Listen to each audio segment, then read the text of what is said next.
Akta pembangunan bandar ini sebenarnya yang tersirat lah, yang saya dapat lihat yang tersirat. Sama dengan apa yang telah berlaku di Singapura.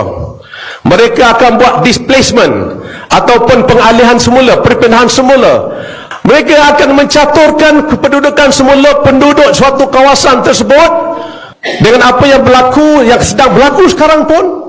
Mereka akan mengalihkan dan menyediakan tempat penginapan mereka, keluarga mereka ke tempat yang baru yang telah dikira, di mana nak hijrahkan mereka ke kawasan mana, supaya satu hari nanti demografi ataupun peratusan penduduk satu tempat itu mereka dapat jangka, mereka dapat menguasai pilihan raya.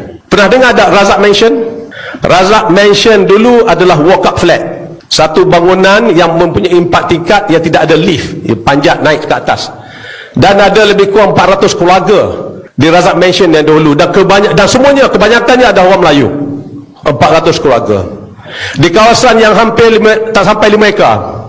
Apabila mereka mendapat kebenaran untuk merobohkan bangunan tersebut, dan tuan-tuan dan puan, nak merobohkan suatu kawasan penempatan ini mesti mendapat persetujuan penduduk, mesti mendapat persetujuan penghuni dan juga penduduk pemilik perumahan-perumahan tersebut.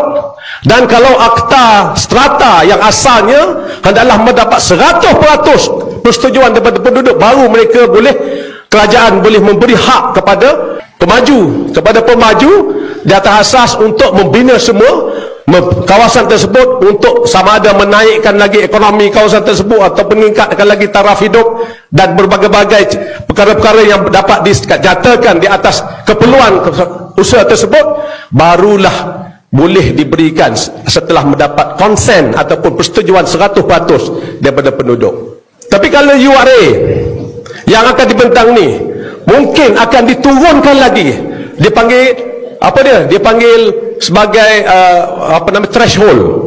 Threshold ini ialah ambang persetujuan di antara pemilik perumahan tersebut hingga sampai ke 70% atau 75% atau malahan bawah lagi, untuk memberi kebenaran ataupun kekuasaan dia secara hak, legally, cara undang-undangnya membenarkan kerajaan membina semula kawasan tersebut walaupun tanpa persetujuan daripada kesemua penduduk atau pemilik perumahan. Ini bahaya.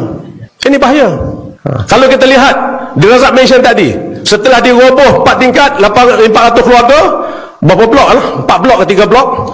Kemudian mereka bina satu bangunan baru hampir 50 tingkat yang mempunyai hampir 4,000 rumah yang baru. Mereka ambillah pula, dipindahkan 400 keluarga ni ke satu tempat, mungkin dalam tempoh 2-3 tahun, dibiayai kos sewaan dan sebagainya, diberi sedikit pampasan di atas hak milik yang lama, dan mereka bagi tawaran atas unit-unit yang baru dengan harga yang diskaun.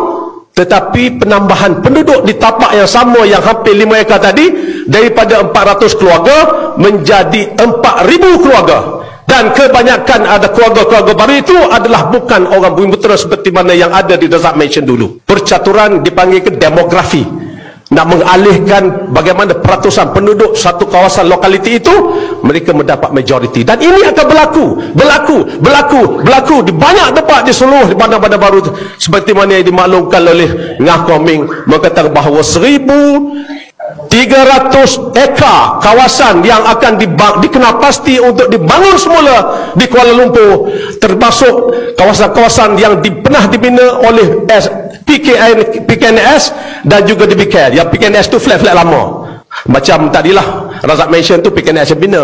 Setelah menjadi Kuala Lumpur Wilayah Persekutuan, maka DBKL yang bina. Semua kawasan-kawasan perumahan ini 1,300 ini yang merangkumi lebih kurang 139 penempatan adalah tanah-tanah milik PKNS dan DBKL, akan diberi hak kebenaran untuk roboh dan bina semula di atas acuan yang mereka cadangkan kepada kerajaan. Tuan-tuan, kawan saya Lembah Pantai, bagi saya 5 tahun saja kalau saya hidup panjang lagi, saya rasa majoriti pengundi Melayu di Lembah Pantai akan hilang, akan menjadi minoriti. Bukit Kerinci, kawasan orang Melayu, sekarang ditukar jadi bangsa South.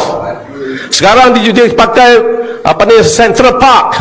Yang naik itu semua bangunan-bangunan 40 tingkat, 35 tingkat, yang kebanyakannya tidak mampu dibeli oleh orang Melayu, yang harga 1.5 hingga 3 juta satu unit. Kapur Abdullah Hukum, Abdullah Hukum adalah sebenarnya yang pembuka Kuala Lumpur, bukan Yap Bahloi. Abdullah Hukum daripada Kerinci yang membuka Kuala Lumpur, establishkan kampung Abdullah Hukum di tepi jalan raya dan bangsa dengan kereta api itu. Mana ada kampung lagi dah. Sekarang rumah dan juga surau Abdullah Hukum telah dipindah ke atas bangunan dah, Eco City, bangunan putih. Tak ada dah nama surau Abdullah Hukum. Nama Abdullah Hukum pun lenyap. Dalam 2 generasi lagi orang tak kenal ada siapa Abdullah Hukum. Tak ada lagi dah nama Abdullah Hukum di dalam benak hati anak-anak kita. Kenapa? Legasi dan peristiwa dan sejarah itu dihapus daripada hati dan pandangan manusia, terutama orang kita, orang Melayu. Di kampung Abdullah Hukum sekarang ada Eco City. Saya bertemu dengan salah seorang orang Melayu kat situ selepas semayang pada hari Minggu lepas. Saya tanya, tuan tinggal kat mana? Saya tinggal kat Eco City. Saya tanya dia, berapa ramai orang Melayu tinggal dekat Eco City, tuan? Tak ada, tak ramai. Berapa harga rumah tu? Oh, saya sewa, dia kata. Berapa tuan sewa? Tak boleh cakap lah, dia kata.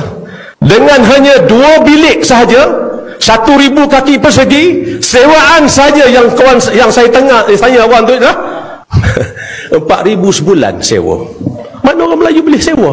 Mana orang Melayu boleh beli tanah perum macam tu? Ini di Kerinci, kawasan saya. Dan tuan-tuan, masa sudah tamat. Demografi ini merupakan satu agenda sulit, yang silence agenda daripada pihak mereka untuk displacekan, untuk memisahkan demografi orang Melayu di kawasan bandar, supaya besok satu hari nanti semua kawasan-kawasan yang dibangun semula kebanyakannya adalah menjadi milik majoriti bukan Melayu. Jadi tuan-tuan dan puan, berilah kesedaran kepada semua sahabat-sahabat, saudara mara kita, anak-anak kita, supaya ambil tahu pasal politik.